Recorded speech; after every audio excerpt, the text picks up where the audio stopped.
Hello there. This weekend I got my first Olympic medal, and this is the third place on the Olympic Games, which are organized by my company. I work in a big telecom company, and it's actually a groupation of companies, and we have around 4,000 employees there.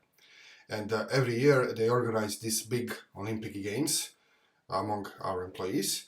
And in these games, there are many sports involved. So there is basketball, football, volleyball, table tennis, and so forth. And among them is also chess. So the procedure to get to the Olympics is that first you need to qualify. So you need to pass several rounds of qualifications.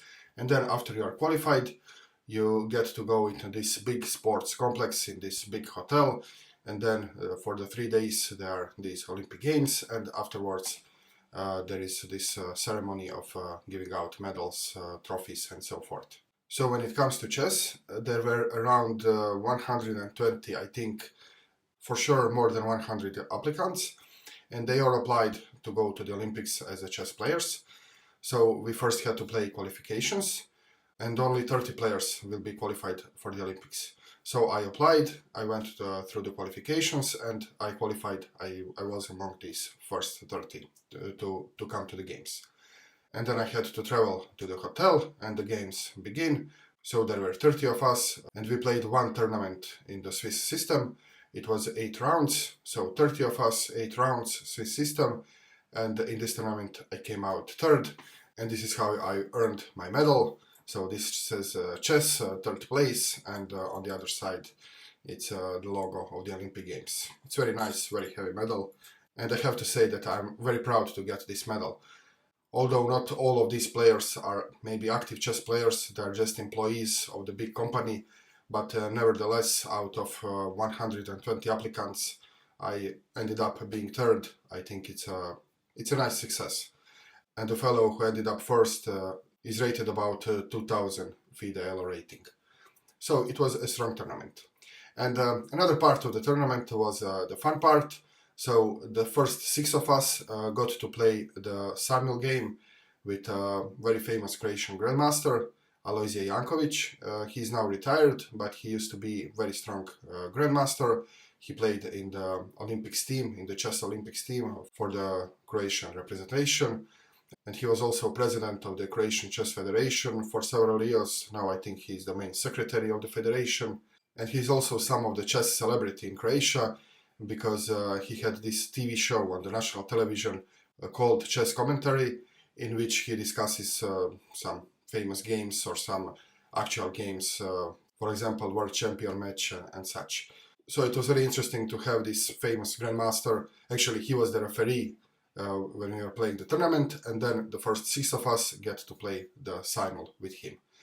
So I was on the third board, and expected he won all the games, some sooner, some later, and I got to play with him. And I was the only one, taking notes, writing down the moves, because I wanted to have this game as a memory for this event, and also I wanted to show you this on the channel. So now when I'm finished bragging with my success, let me show you the Simul game between me and Grandmaster Janković. Okay, so here we are. I was white on the board number 3 here, and like I said, he played against 6 opponents, and it was actually a very fun event. So there were 6 of us, there were many spectators, people came to see what's going on, because on this whole Olympiad there were 600 people who were participating, and when they are not playing, then they are watching other people play. And like I said, Grandmaster Janković is kind of celebrity in Croatia, so everybody wanted to come and to see him play against us. So it was exciting, it was fun, and yeah, the game began. So I played e4 here, he played c5, Sicilian, knight f3, knight c6, no surprises here, and I played bishop to b5. And now I watched some of the videos of Grandmaster Janković. He has a YouTube channel which is in Croatian, and he talks how he wins against lower related players, either online or over the board. And he has this strategy to play dubious moves in the openings, which involve some kind of trick. So he's relying that the weaker player doesn't know how to punish a dubious move in the opening, and then he will end up strangling himself or he'll fall for some trick. So I was expecting him to do something crazy, and well, he didn't disappoint. So here he played knight to d5.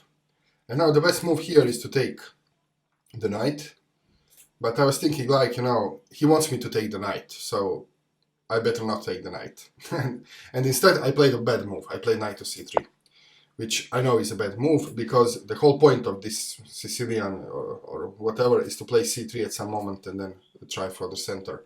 Or you can play even c4 and go to some kind of Panov or Maroczy or whatever. So knight c3 is has to be a bad move, because it's blocking the c-pawn. But I played it anyway, you know, excitement and everything. So Grandmaster Janković played a6. Now my bishop is in trouble. I had to retreat the bishop. And this is the only reasonable square, although now I'm blocking my pawn, unfortunately, but what can you do? He played g6, and now finally I took the knight. He took with the pawn, and I played knight to e2, attacking the pawn, but now bishop g7 defends the pawn. So already you can see his position is better, just after 7 moves. My dark square bishop is blocked, all my pieces are awkward, but okay, let's play on. So I castled here, and now he surprised me. I was expecting e5, you know, something I would play here, but then he would block his bishop. So he played d5, very interesting move. And he's basically getting rid of double pawns, which is interesting. Here finally I played c3, challenging the center, but now he first took the e-pawn, and then when I took back with the bishop, he developed his knight with a tempo. The engine doesn't like this move, but who cares? I mean, it's a good move, developing the piece with a tempo. And now I have to retreat my bishop somewhere. If I put it on c2, he'll just win the piece. So I put it on f3. And back when I played c3, I forgot that, well, once my bishop moves, he will be able to play d3. So in retrospective here, maybe even bishop to d3 would be better. It looks awkward, but at least he cannot push the pawn. So maybe I will play this if I play again. Or maybe d3 just, you know. If he wants to take the bishop, okay, but at least I'm kind of taking control of this pawn. So yeah, anyway, I played bishop to f3 here. And now, of course, he played d3. So his pawn is in my belly now, and yeah, my position is getting worse and worse. So knight to d4, my knight was attacked, he's attacking again, developing all the time. I had to move my knight somewhere, so I played knight to b3. The better move would be rook to e1, you know, pinning the pawn and at least developing one more piece, but I didn't see this at the moment. So knight to b3 was played, he castled, and now this position is so ridiculous. I have two of my pawns which are both blocked. I cannot move my pawns, and my bishop is trapped. So I have to move the knight again just to liberate my bishop. So knight to c5, and now he played queen to c7. Again, developing and attacking. So you can see all the time he's developing, he's attacking, and I'm just retreating. I made a million moves with my knight, so this is what happens when you play with Grandmaster, you know. He's just playing with you. All your pieces are paralyzed, everything is discoordinating, and he's just, you know, peacefully developing, attacking, and yeah, this is what it means to be a Grandmaster. So now he's trying to trick me, so he wants me to take the pawn. If I were to take the pawn, he'll just play e4 and, you know, win my piece. So I didn't do this, but instead I played knight to e4. Okay, the only other alternative which I saw, attacking the knight and so forth. And now, yeah, I was hoping he would take the knight, but no, he played a knight to d5, just centralizing his pieces.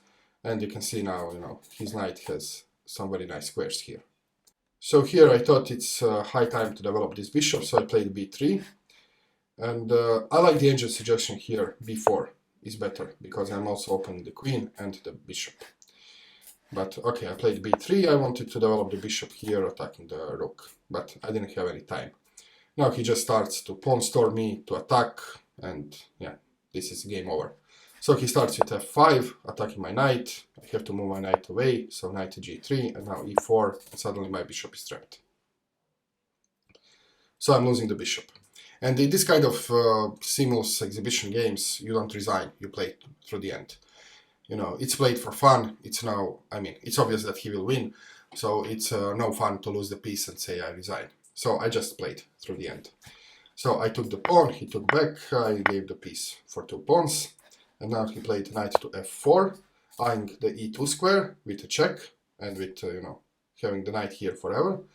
So I played bishop to f3, at least covering e2, and now he played this seemingly quiet move, bishop to d7, with the idea of just, you know, activating his rook, and now he can jump here and do all kind of damage.